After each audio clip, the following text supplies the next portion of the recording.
आइए जनाब।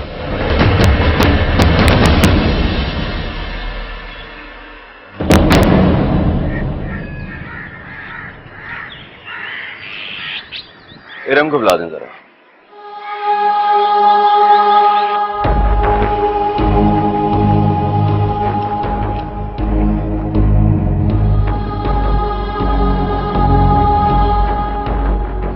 फिक्र ना करें असद साहब,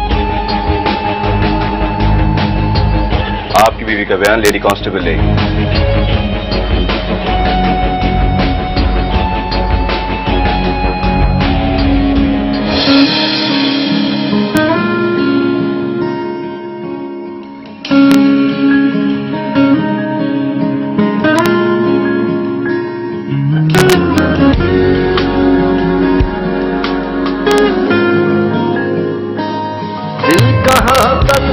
तेरी दुहाई दे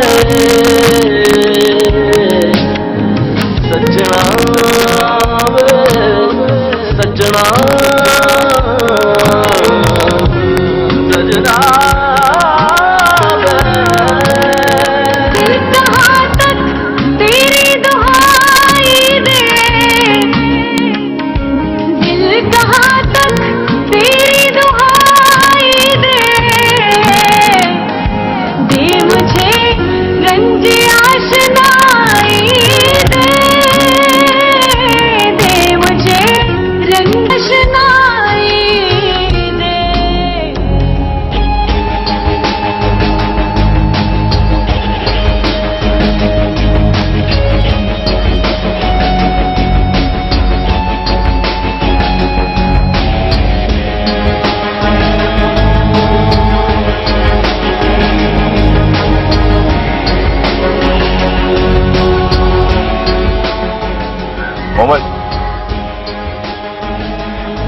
ले जाओ अंदर, बैठक में बैठा।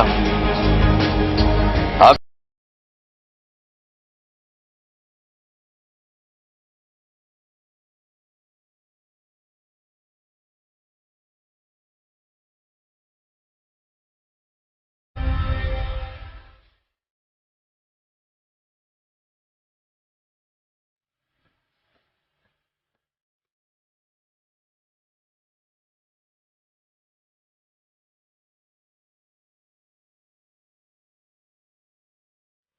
बीबी आप बाहर जाएं, मुझे इनका बयान लेना है।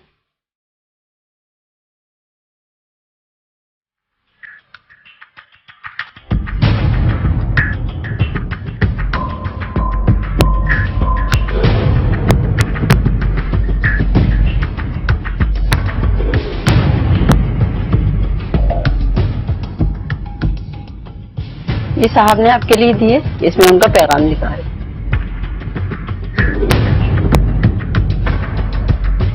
घबराना मत, मैं तुम्हारे साथ हूँ, फराज।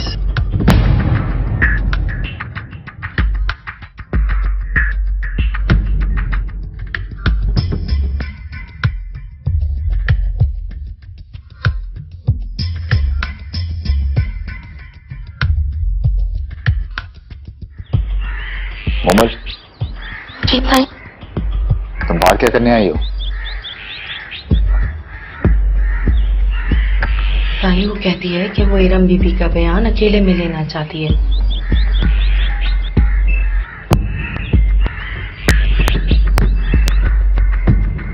साईं मैं जाऊं? जाओ।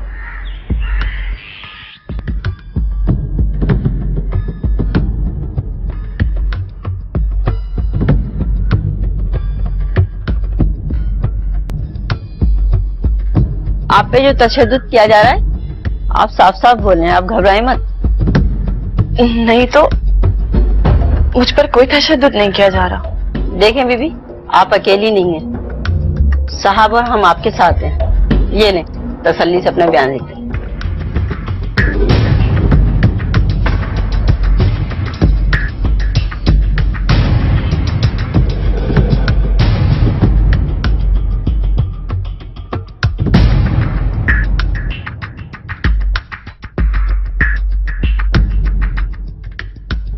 क्या ये वाकई आपका बयान है? जी। यही मेरा बयान है। ये क्यों? ये मोबाइल है, साहब ने आपके लिए दिया है। साहब को शक था शायद आप किसी के दबाव में हो। इस मोबाइल को छुपा के रखिएगा, इससे डायरेक्ट आप साहब से बात कर सकते हैं। ये लिंक पे आप साइन कर दें।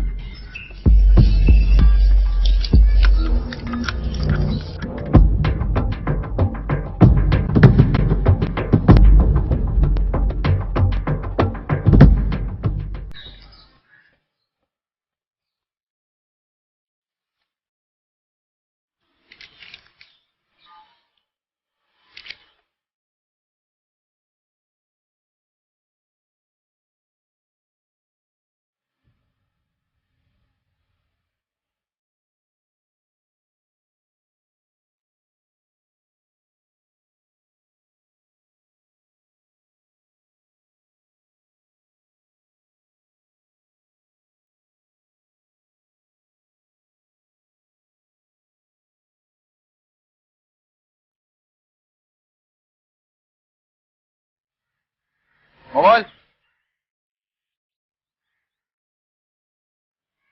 मोबाइल ले जाओ।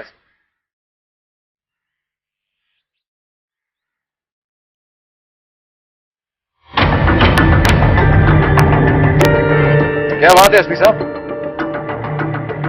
आप मेरे लिए परेशान है कि बयान मेरे खिलाफ, या फिर इसलिए परेशान है कि आपका केस कब तक?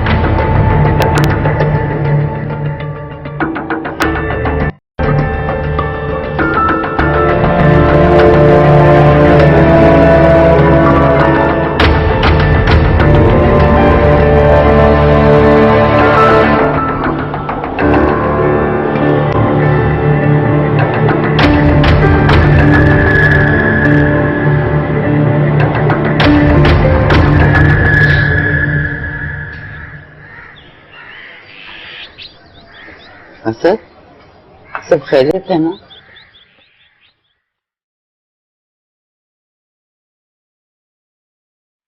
जी अम्मी, सब ठीक है। लाइए मुझे दीजिए।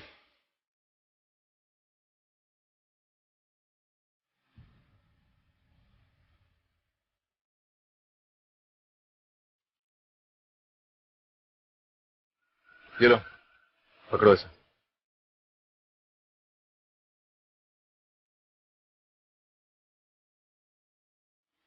तुमने आज बहुत अक्लमंदी का सबूत दिया। इसी तरह अपनी जबान सीकर बैठी रहोगी तो तुम बहुत फायदे में रहोगी। नहीं असद, मैंने आपको बचाया, बल्कि खुद को अपनी रोशनी के लिए कुर्बान कर दिया।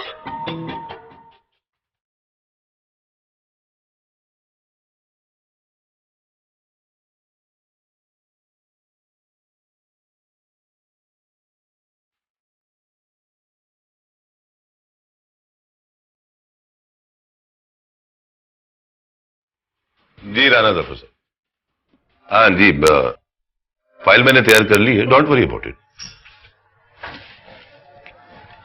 अच्छा, मैं आपसे बाद में बात करता हूँ। खैरियत सर, आपने कॉल करके अचानक बुलवाया, कोई न्यूज? न्यूज नहीं, गुड न्यूज। आपके फादर का केस रीओपन हो गया है और अपील भी अप्रूव हो गई है। अब वक्त आ गया है कि तमाम सबूत इकट्ठे करने का। उन लोगों की डिटेल्स इकट्ठी करनी होगी जिन लोगों ने आपके फादर के खिलाफ बयान दिए हैं। Thank God and thanks to you sir.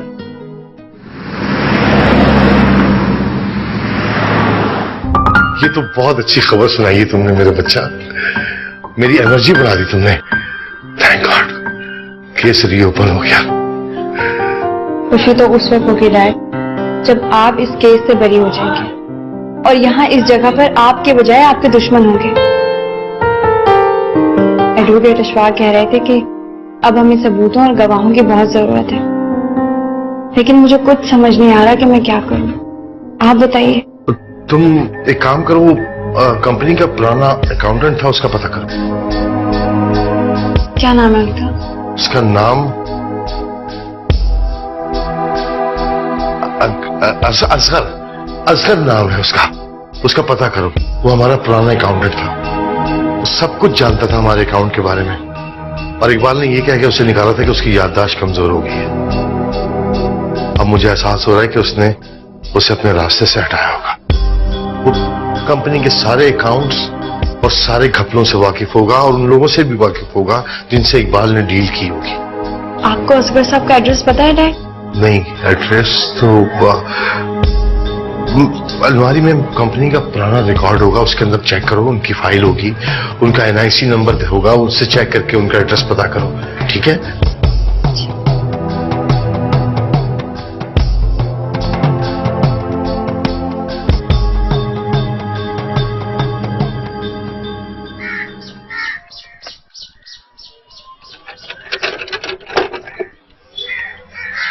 Mom का है? यहीं बाहर बैठे हैं। मॉम, एक बहुत बड़ी खुशखबरी। खुशखबरी? डैड का केस रीओपन हो गया। कोर्ट ने अपील अप्रूव कर ली है।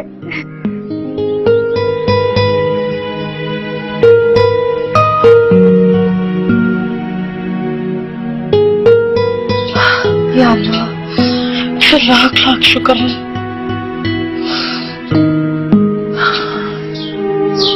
कंग्रेचुलेशंस आल।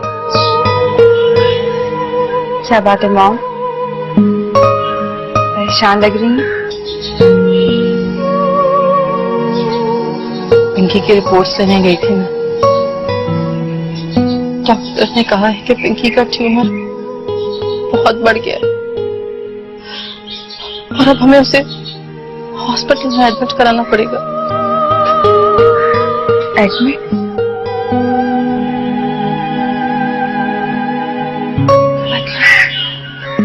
पिंकी को ये बात पता चल गई, सुबह से दरवाजा बंद करके बैठी और ये आवाजें दे देकर थक गए, दरवाजा ही नहीं खोल रही।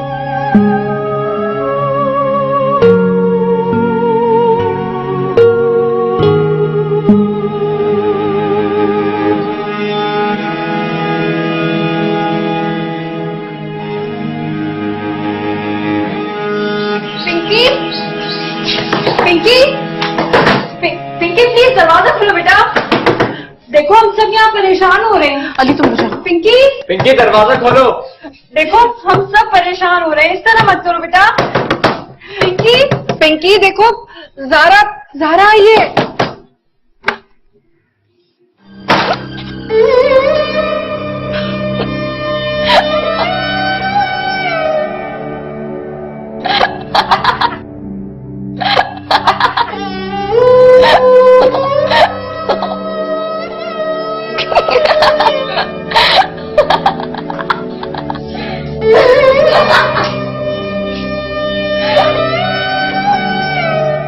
पिंकी, पिंकी, पिंकी बेटा प्लीज कंट्रोल योरसेल्फ।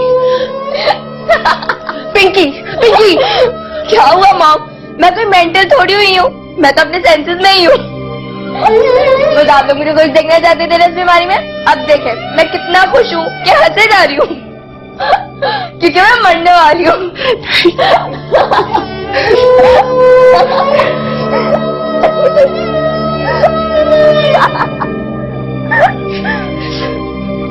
तुम्हें सिर्फ एडमिट होना है, वो भी इसलिए क्योंकि डॉक्टर्स चाहते हैं कि तुम्हें अपनी नजरों के सामने रख के तुम्हारा ट्रीटमेंट करें। एक तो आप लोग को झूठ भी बोलना नहीं आता, ज़ारा भी आप तो झूठ बोल लो। मरना तो मुझे वैसे भी है, चाहे मैं रो के मरूं चाहे खुशी से मरूं, तो खुशी से ही मर लेती हूँ।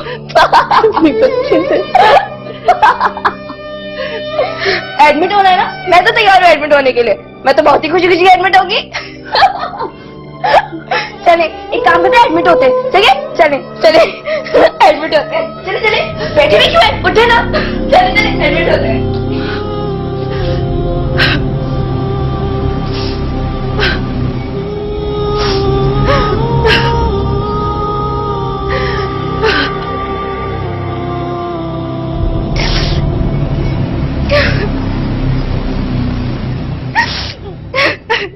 हाँ भाई, तो कब हो रहा है तुम्हारा ट्रांसफर? भाभी बच्चों समेत? चलो जबरदस्त। एक मिनट जावेद, होल्ड करना। इरम, हाँ मैं तुम्हें थोड़ी देर बाद कॉल बैक करता हूँ। ओके।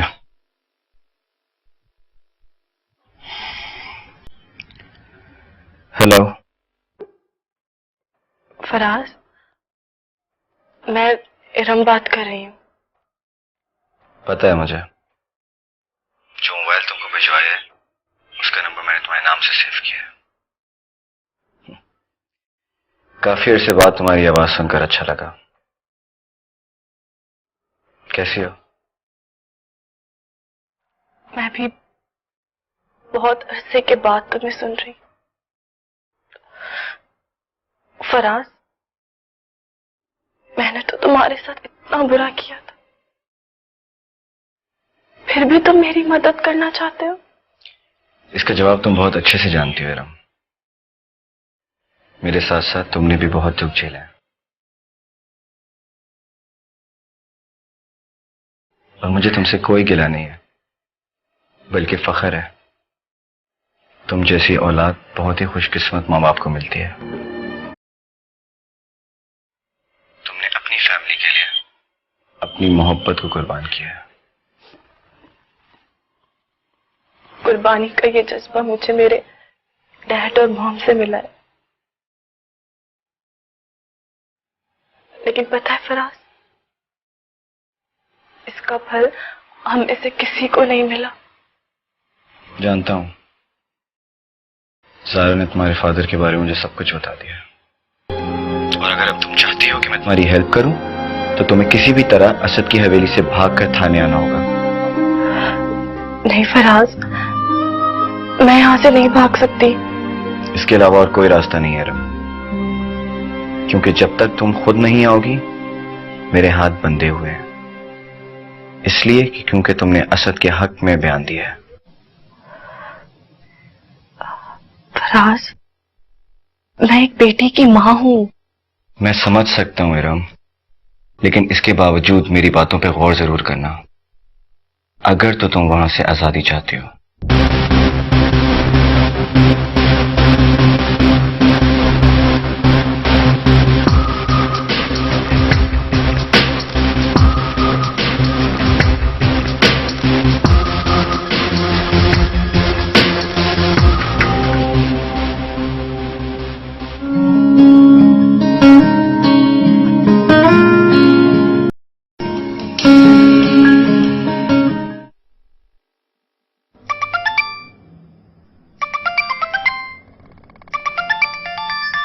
ये किसका नंबर है?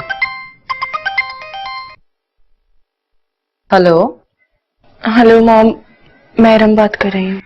इरम, ये किसके नंबर से बात कर रही हो? तुम ठीक तो हो? मैं ठीक हूँ मॉम, ये मोबाइल मुझे फराज ने पहुंचाया है और मुझे आपसे एक एडवाइस लेनी है। अच्छा अच्छा, एक मिनट होल्ड करो, जरा यहाँ आओ।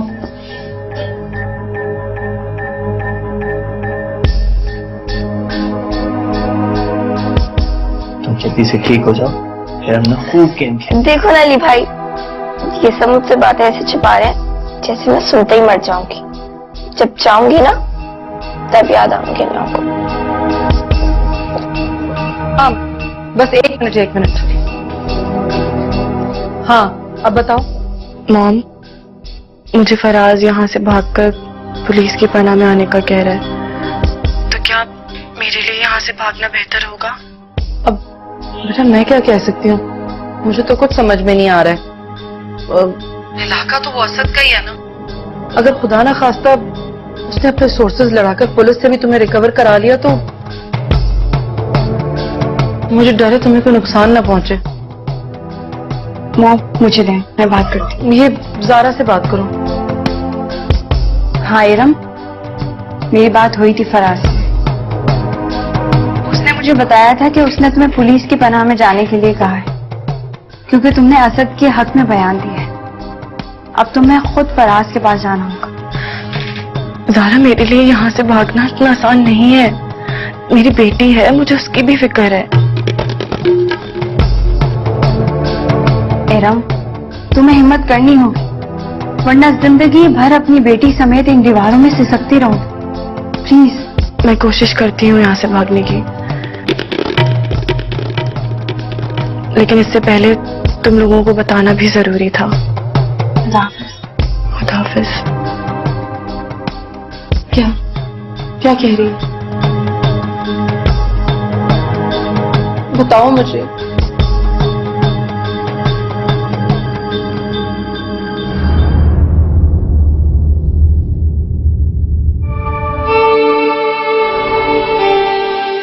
मेहरुनिसा, मेरी और तुम्हारी कोई दुश्मनी नहीं है। अब ये घर तुम्हारा है, तुम यहाँ खुश रहो, आबाद रहो। बस मैं इस दोज़ख से आजाद होना चाहती हूँ। मैं तुम्हारे आगे हाथ जोड़ती हूँ, तुम्हारा बहुत बड़ा एहसान होगा। तुम ये बात किसी को मत बताना।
तुम क्या समझ रही थी कि सब लोग खराटे लेकर सो रहे होंगे और तुम चुपके से निकल जाओगी? एक एक आहट पे मेरे कान होते हैं। चोटी भी रेंगती है ना तो मुझे सुनाई देता है। तो आप क्या समझती हैं कि मैं कोई एक चूटी हूँ जिसे आप कुचल देंगी? अब चाहे कोई भी मुझे रोक ले, मैं नहीं रुकूंगी यहाँ। छोड़ो मुझे। नहीं रुकूंगी। अकेली काफी अकेली काफी हूँ। बहुत समाज चल गई तुम्हारी, बहुत चलने लगी है। क्या हुआ हमें? अरे इसी से पूछो ना, भाग रही थी घर से। क्या?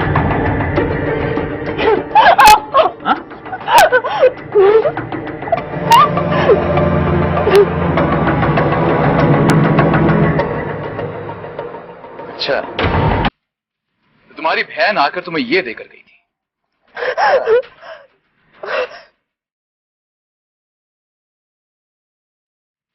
मैं भी सोच रहा था कि तुम्हारे घर वालों को सारी खबरें पहुंच कैसे जाती हैं।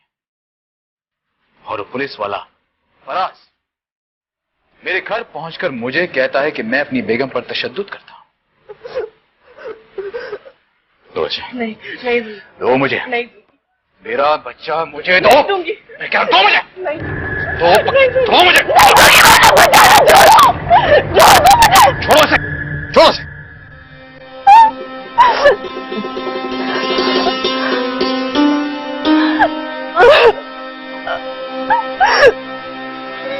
मैं तुम्हें देखता हूं कि तुम इस घर से बाहर कैसे निकलती हो। तुम्हारा बंदोबस्त मैं करता हूं, मुझे पता तुम्हारे साथ कर रहा हूं। मेरा बच्चा दे दो।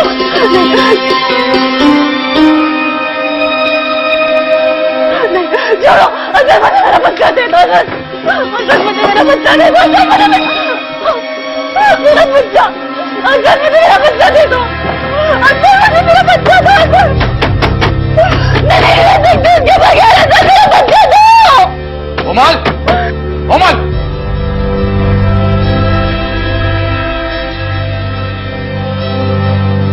संभालो इसे। ये अब इरम के पास जानी नहीं चाहिए। अब उसके कमरे का दरवाजा खोलेगा तो सिर्फ उसे पानी और खाना देने के लिए। समझे तुम?